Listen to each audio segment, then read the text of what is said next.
Hey folks, I'm excited to share with you a day-night mechanic that allows you to stop time, and if you do it the right spot, it turns on the magic staff and shows you where the treasure is hidden. Awesome.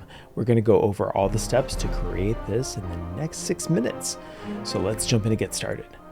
Okay, so the first thing that we need to do is, well, we've got this layout, which is awesome. It's part of the Modular Lost Ruins kit.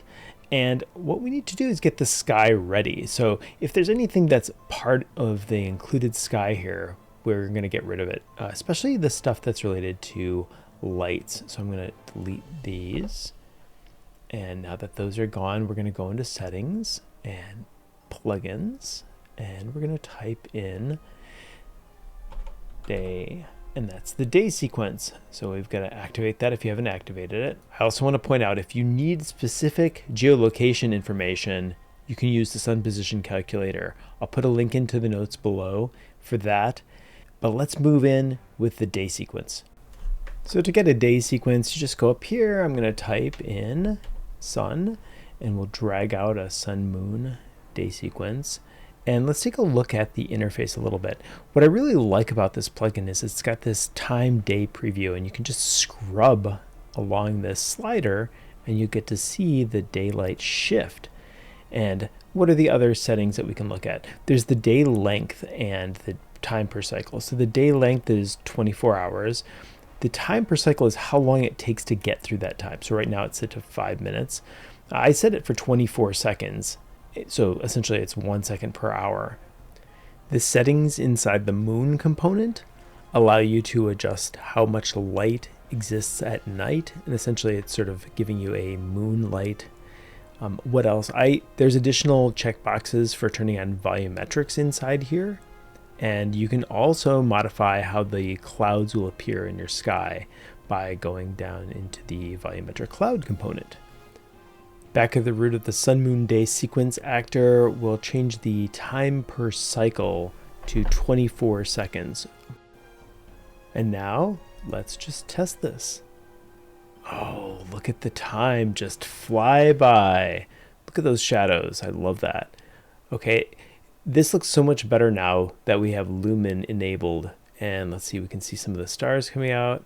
All right, let's stop here and move on to the game mechanic.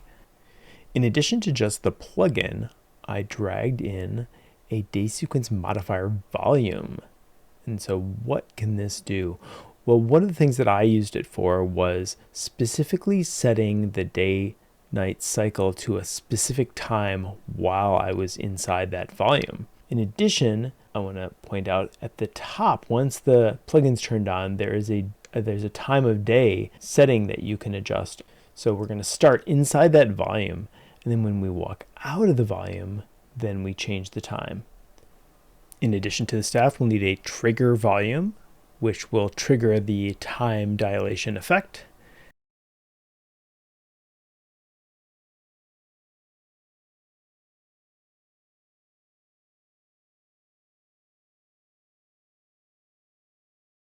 Make sure you have your SunMoon day sequence actor selected, and then let's go into the level blueprint. So let's right click and make a reference to the SunMoon day sequence actor. Just that, and then we'll also select the trigger box and right click, and we'll call an event on that, which is when we walk into it, when we overlap, that's when I want to play. I want to play the sequence. So just drag off and hit play. And then the next step I did was I right clicked and said, so I said keyboard event T, and also attach that to a flip-flop node, which allows me to play and pause time. So once we're outside the volume, then we play or pause time. And the next thing, I'm dragging off the sequence actor and I'm getting the time of day. I created one variable called current time. So I'm plugging the time of day into the current time. I'm setting it. And then I created a floor where I will basically say, like, I know that the time of day is going to cast shadows at the right spot at 1400 hours or 2 o'clock. And I marked that with that sword. And so the floor will set it so that even though it's kicking out a float, it'll say like when it's even 14.5, it'll go back to 14. And so I evaluate then. So I created a custom event called magic rod. So I right clicked, said create custom event, magic rod, and then I referenced it.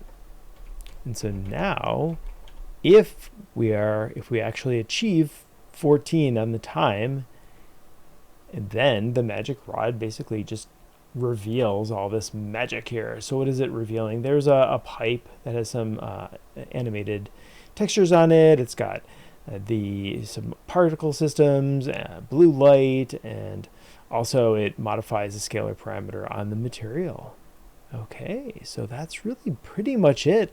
Let's zoom in and watch it one last time. So I'm going in, I'm outside the box, it starts the time sequence.